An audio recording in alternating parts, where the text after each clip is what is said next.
Aujourd'hui, on va parler un petit peu de post-colonialisme.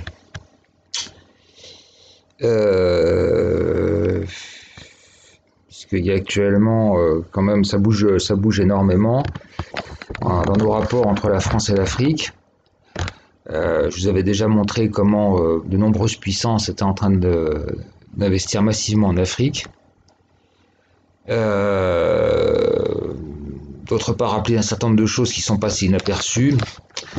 Et enfin, vous montrer un petit peu le modèle, la philosophie générale que je souhaiterais, moi personnellement, dans une optique d'une France nationaliste et anticolonialiste. Alors, cette année, récemment, c'est passé complètement inaperçu, ça a été masqué, caché. C'est un événement considérable à l'échelle de l'Afrique. C'est le jugement de Laurent Gbagbo, l'ancien président de Côte d'Ivoire,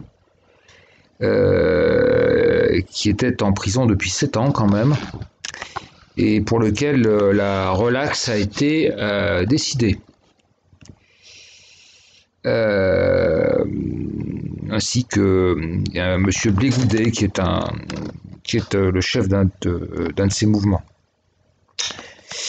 C'est un événement considérable, complètement passé sous silence.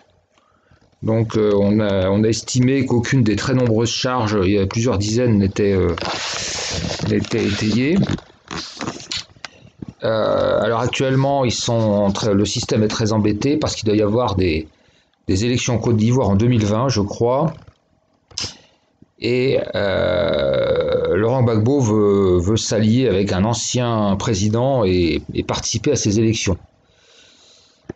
Alors là, le système est en train de réfléchir à faire appel, etc., pour neutraliser Laurent Gbagbo. Je crois qu'actuellement, il est assigné à résidence. Je crois qu'il est en Belgique, me semble-t-il. Donc chez une de ses ex-femmes ou de ses multiples femmes, parce que je crois qu'il est polygame.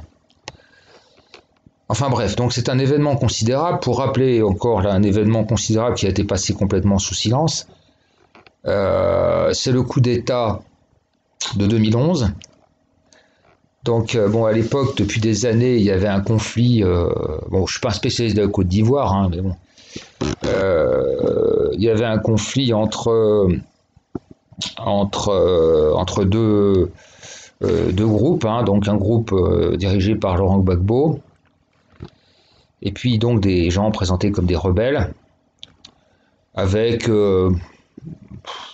un découpage, c'est une sorte de clivage un peu ethnique aussi. C'est vrai que chez les rebelles, il y avait pas mal de gens d'origine burkinabé, donc le Gbagbo a joué sur une fibre nationaliste, etc., etc. Enfin bref, il y a eu des élections qui ont donné 54% pour Gbagbo, mais avec des suspicions de fraude, et la communauté internationale n'a pas reconnu ce résultat.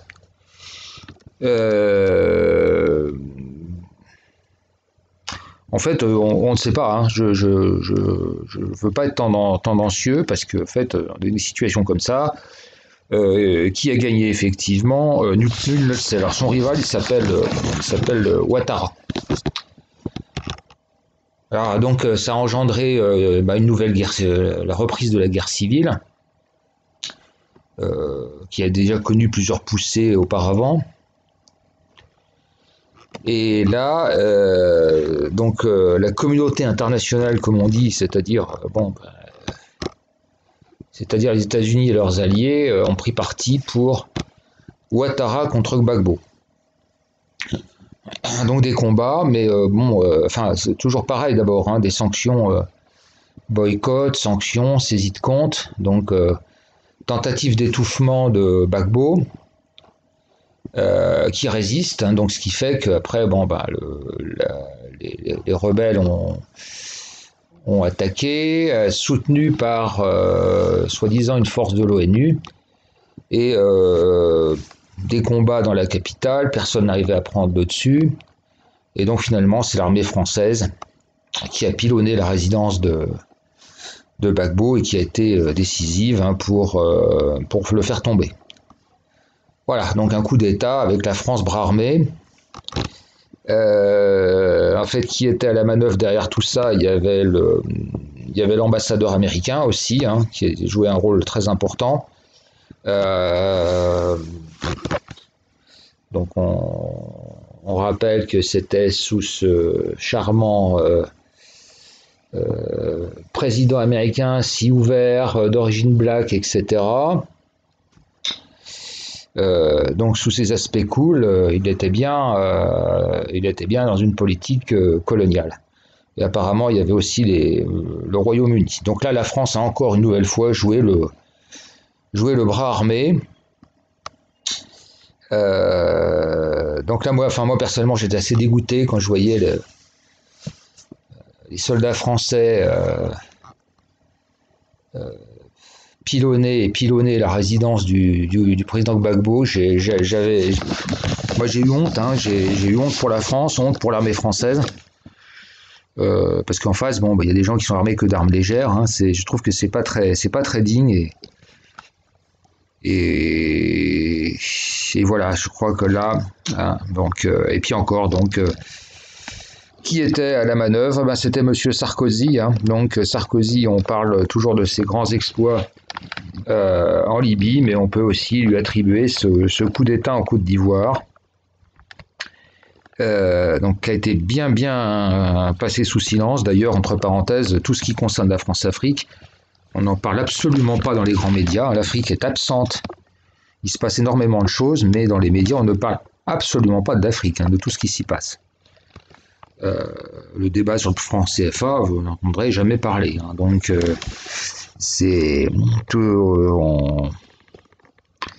on fait couler le sang, on fait couler des torrents d'argent, mais dans une opacité absolue. Donc toujours ce démon de Sarkozy à la manœuvre,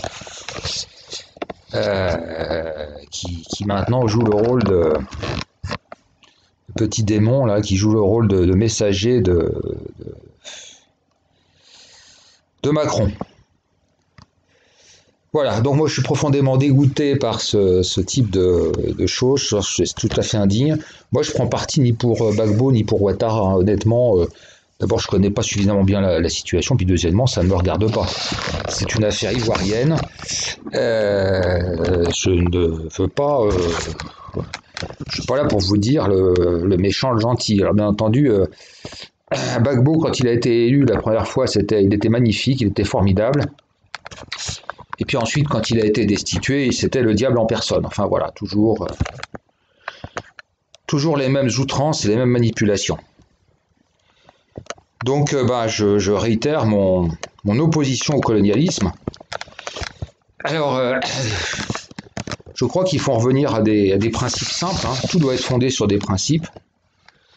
Et je crois que les peuples africains en ont ras-le-bol. Et je crois qu'il faut effectivement maintenant agir et très rapidement détruire tous ces symboles du colonialisme. Donc vous avez le franc CFA qui est de plus en plus remis en question, qui pose un certain nombre de problèmes, dont notamment sa parité avec l'euro, une monnaie forte, donc c'est pas tout à fait évident. Donc surtout fin du franc CFA. Il faut mettre fin à tous les accords militaires, tous, qui ont surtout servi à maintenir en place des dictatures, et puis qui ont accessoirement par la suite permis de nous traiter de génocidaires, etc. Donc je pense que ça c'est absolument délétère. Donc fin de tous ces pseudo-accords militaires. De toute façon, maintenant on a plus les moyens de ceci, de cela, et puis il y a d'énormes armées qui sont en train de s'installer, donc je crois que c'est assez ridicule. Et c'est de toute façon obsolète et caduque.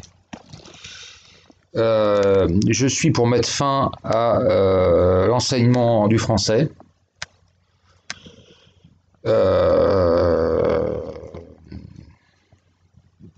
fin de la francophonie.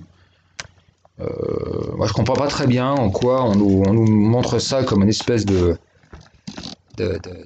vache sacrée, l'enseignement du français. Je vois pas en quoi, d'abord en quoi ça aide la France. Hein. Je crois que les pays performants, les pays les plus performants du monde, de toute façon, c'est l'anglais, la langue de travail, hein, partout, quoi que vous fassiez.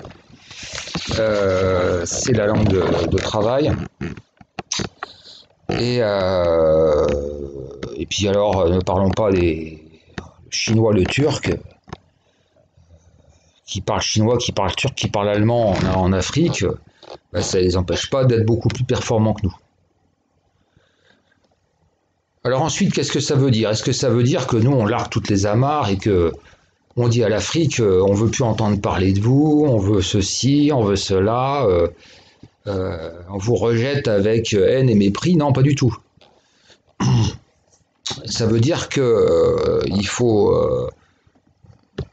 Moi, je suis pour que la France noue des liens tout à fait normaux, d'État à État. Et par contre, je pense qu'il faut, quand on met en place des accords de coopération, que ce soit fait dans la plus grande transparence et surtout avec l'accord des peuples. Donc on met fin à la francophonie, mais si un pays souhaite rester dans la francophonie, ben, il organise un référendum. Que le peuple, par exemple la Côte d'Ivoire, dise non, on veut rester attaché à la francophonie. Ils votent, voilà. Et si possible, le peuple français aussi. Voilà. Il faut les accords militaires, c'est la même chose. Et bien entendu, avec mettre des réglementations, parce que le président qui est chef des armées absolument tout puissant, ça commence à bien faire. Alors, mettre fin aussi à des situations ridicules. Je vous mets en lien une petite vidéo que j'ai trouvée sur, je crois que c'est Spoutnik, oui, c'est Spoutnik. Vidéo donc c'est un enseignant d'origine sénégalaise, je crois, enfin franco-sénégalais, donc qui est enseignant en France. Alors, panafricaniste, anti-franc CFA, anticolonialiste, etc., etc.